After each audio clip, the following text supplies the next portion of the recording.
Chers amis, nous ne sommes pas aujourd'hui dans le jardin biblique puisqu'il pleut. La pluie est assez rare à la Grasse. Nous n'avons pas la chance d'avoir, comme certaines régions privilégiées du Nord, de l'eau toutes les semaines ou tous les mois. Alors, pour épargner la caméra et le caméraman, nous restons dans le cloître. Et je voudrais avec vous méditer sur l'eau. L'eau, un élément important dans un jardin. C'est la vie, mais c'est aussi d'autres choses.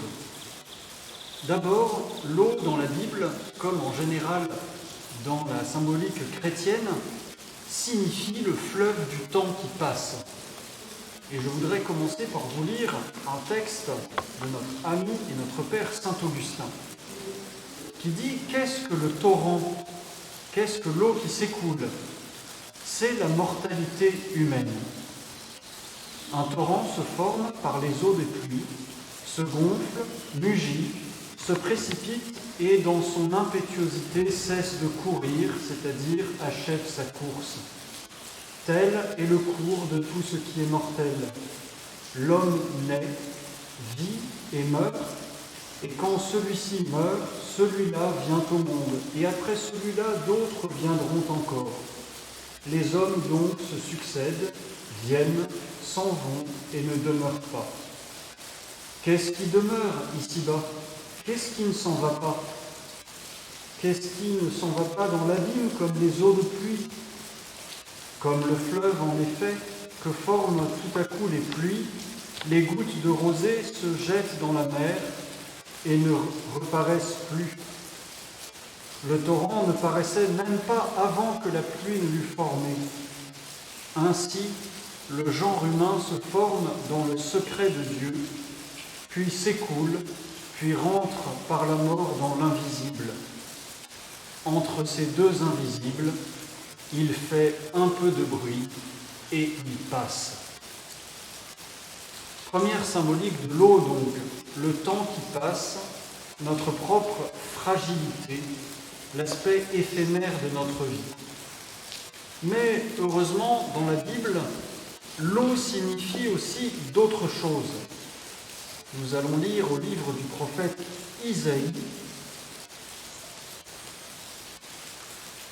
Mes pensées ne sont pas vos pensées, et mes voix ne sont pas vos voix, dit le Seigneur. Autant les cieux sont élevés au-dessus de la terre, autant mes voix sont élevées au-dessus de vos voix, et mes pensées au-dessus de vos pensées.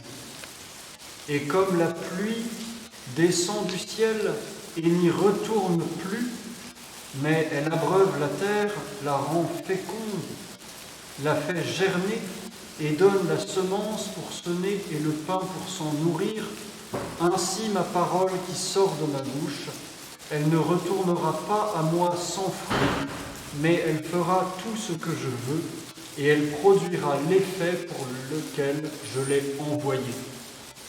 Donc l'eau, c'est aussi la parole de Dieu, efficace, qui rend toute chose vivante et qui accomplit la volonté de Dieu lui-même.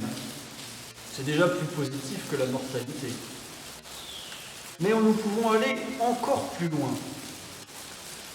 Dans le prophète Ézéchiel, chapitre 36, Dieu dit à son peuple qu'il a envoyé en exil pour lui apprendre à faire n'importe quoi. « Je vous retirerai d'entre les peuples, je vous rassemblerai de tous les pays, je vous ramènerai dans votre terre. Je répandrai sur vous de l'eau pure, et vous serez purifiés de toutes vos souillures, et je vous purifierai des ordures de toutes vos idoles.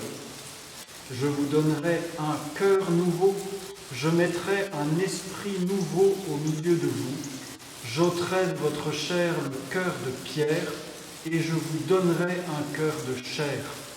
Je mettrai mon esprit au milieu de vous, je ferai que vous marcherez dans la voie de mes préceptes, que vous garderez mes commandements et que vous les pratiquerez. » Donc l'eau n'est plus seulement la parole de Dieu, c'est la grâce de Dieu elle-même, cette mystérieuse présence en nous de l'amour divin.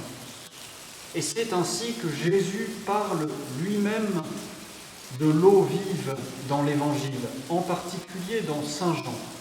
Il en parle avec la Samaritaine qu'il rencontre auprès du puits de Jacob, en lui promettant cette eau vive qui lui permettra de voir Dieu à son tour, de l'adorer en esprit et en vérité. Mais le passage le plus significatif dans Saint Jean est au chapitre 7e, versets 37 à 39. C'est à Jérusalem et Jésus est dans le temple.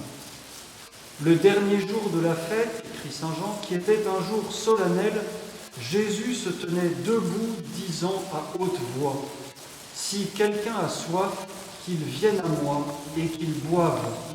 Si quelqu'un croit en moi, il sortira de son cœur des fleuves d'eau vive, comme dit l'Écriture. » Ce qu'il entendait de l'Esprit Saint que devaient recevoir ceux qui croiraient en lui. Ainsi, notre Seigneur Jésus part bien, avec la Bible et la tradition chrétienne, du fleuve du temps qui s'écoule. Puis, peu à peu, le mouvement d'écoulement s'intériorise. C'est Dieu qui donne sa parole et lui fait donner son effet. C'est la grâce donnée dans nos cœurs. C'est enfin l'Esprit Saint lui-même, l'eau vive, qui murmure en nos cœurs, vient vers le Père.